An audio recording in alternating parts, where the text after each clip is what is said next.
Bonjour à tous. Alors aujourd'hui, j'aimerais qu'on évoque certaines pratiques commerciales assez douteuses, pourtant bien rodées, qui reviennent souvent dans le milieu de la cartomancie, du développement personnel, de tout ce qui touche le milieu dit spirituel ésotérique. Certains produits à la vente me font parfois penser au lancement d'un nouvel iPhone. Alors qu'il s'agisse d'un savoir-faire, de connaissances, d'objets symboliques type jeu de cartes, ces produits sont souvent pensés pour toucher là où c'est sensible, notre quête de réponse, nos failles émotionnelles. Et je trouve que ça mérite réflexion. Alors si vous êtes prêts, c'est parti, quand la spiritualité devient vitrine marketing. Vendre, c'est quand même savoir convaincre et influencer un minimum. Soyons clairs, aujourd'hui, je ne remets pas du tout en cause ceux qui vivent honnêtement et sincèrement de leur activité. Mais quand l'intention commerciale, elle prend le dessus sur l'authenticité, ça jette le flou sur l'ensemble des propositions. Et ce que je remets en question ici, c'est le moment où l'intention bascule et que la démarche, elle n'est plus là pour accompagner, mais là pour susciter l'achat en activant certains ressorts psychologiques. Là, on appelle ça de la manipulation. Et il me semble que tout repose sur une question éthique. Est-ce qu'on vend pour accompagner, partager et vivre de son travail, ou est-ce qu'on manipule subtilement les émotions pour provoquer l'achat? C'est là que se dessine la frontière, et c'est cette frontière que je vous propose d'analyser. Ce qu'on voit souvent, c'est une vraie stratégie de rareté artificielle qui existe depuis bien longtemps et qui a déjà fait ses preuves. Je vous donne un exemple. Un produit va sortir en édition limitée. On va faire de la rétention d'informations en restant vague sur sa disponibilité, sa sortie, où, quand, comment. On y va un petit peu au compte-gouttes. Là, c'est une volonté significative de faire monter la tension pour qu'au final, tout le monde se rue dessus. C'est ce qu'on va appeler le scarcity marketing. C'est une sorte de mécanique d'urgence émotionnelle. Et le but de cette technique, c'est de dégainer la carte bleue avant même la réflexion.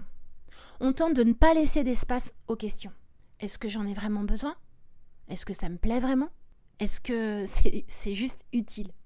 Cette technique est bien connue pour provoquer des achats impulsifs en jouant sur la FOMO. La FOMO, c'est la Fear of Missing Out. C'est la peur de manquer l'opportunité, de passer à côté de quelque chose de génial. On joue sur la rareté, sur l'illusion, et on crée le besoin. C'est ce qu'on appelle aussi l'effet Veblen. Alors ça, c'est un phénomène psychosocial du nom du sociologue économiste américain qui a publié en 1899 une analyse sur les comportements de consommation. Alors en gros, plus c'est rare, plus ça devient désirable. On achète même si ça n'a aucun lien avec sa valeur réelle ou ses goûts personnels. On veut juste le produit parce qu'il nous est présenté comme super rare, donc super précieux. Et le pire, encore pire, j'ai envie de dire, c'est que certains de ces objets, ils se retrouvent ensuite sur des sites de revente ou des ventes aux enchères, et c'est des prix complètement délirants. Mais ils se vendent. Donc là, il y a double combo. Certains malins s'ajoutent à la pratique, franchement très douteuse. Alors, la rareté devient un argument.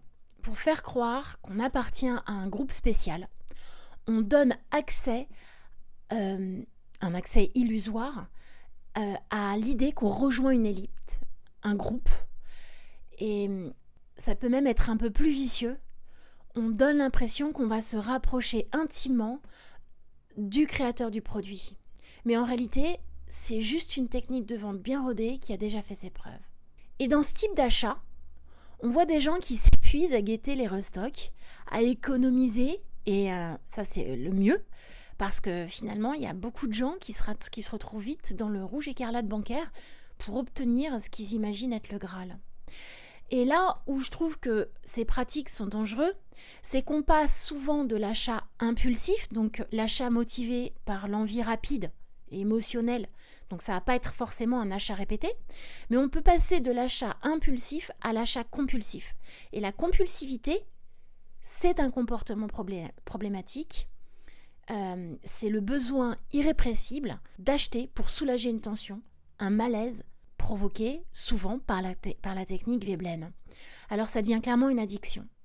La tension provoquée par la répétition de la technique Veblen, la FOMO, pousse à des comportements qui peuvent devenir maladifs.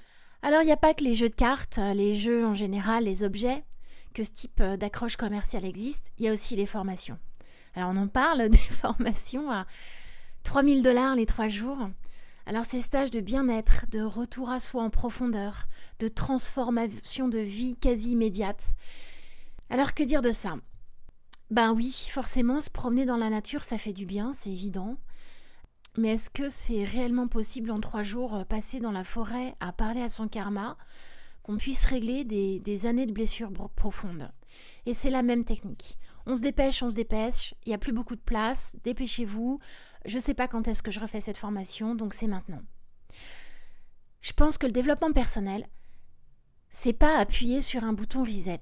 Pour moi, c'est un travail qui prend du temps, qui demande d'être accompagné sérieusement et qui parfois, même souvent, est inconfortable, bouscule. Et ça demande un engagement et un soutien sérieux. Pareil pour l'apprentissage d'une méthode. C'est toujours quelque chose de simple et d'instantané quand on voit certaines formations, certaines pubs pour venez vous former en 3 jours de ceci ou de cela. Ces formations qui promettent qu'on serait tous capables de tout lâcher dans notre vie professionnelle pour vivre de sa passion. La passion des cartes. 3 jours de formation, c'est pas comme ça que j'intitulerais ces stages, ce serait plutôt initiation. Mais c'est clairement pas suffisant pour savoir lire 3 cartes et pour se générer et faire croire qu'on puisse obtenir un salaire digne de subsistance et surtout aujourd'hui. Et devenir son propre patron, mais c'est une super idée. Malheureusement, tout le monde n'est pas en capacité de devenir entrepreneur. Être à son compte, ça veut dire assurer toutes les fonctions de son entreprise. C'est être comptable, commercial, technicien, créateur. C'est un couteau suisse, c'est plein de choses en même temps. Mais c'est surtout ne pas compter ses heures, vivre en permanence avec des stratégies, des bilans, des comptes, de la peur de ne pas avoir suffisamment gagné d'argent pour remplir le frigo. Alors les promotions sur fond de « si j'y suis arrivée, tu peux le faire », quand on veut, on peut. Vendre des choses sans diagnostic de départ, c'est pas éthique. Non, je suis désolée de vous le dire, mais tout le monde n'est pas en capacité d'entreprendre, c'est faux. Nous n'avons pas tous le même parcours de vie, on n'a pas les mêmes obligations, on n'a pas les mêmes besoins. Et vendre cette fausse idée, c'est clairement plus entendable, c'est clairement une arnaque. Alors en réalité, je me rends compte qu'on est de plus en plus dans une forme de consumérisme mystique avec des techniques gamifiantes, des stratégies de tension, de manque, de promesses, de la magie pour garder l'attention et générer de la vente. Et ça, faut s'en méfier quand même. Alors je le redis, j'insiste même. Je dis pas que tout le monde est mal intentionné, loin de là. Et heureusement, il y a quelques beautés d'âme dans ce milieu.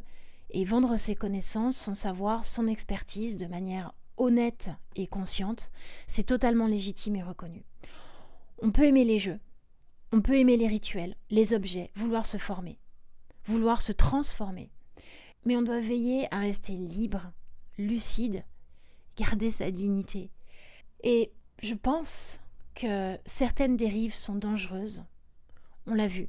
L'achat impulsif peut très clairement glisser vers l'achat compulsif. L'achat compulsif, c'est une maladie et c'est très difficile de se débarrasser d'une addiction.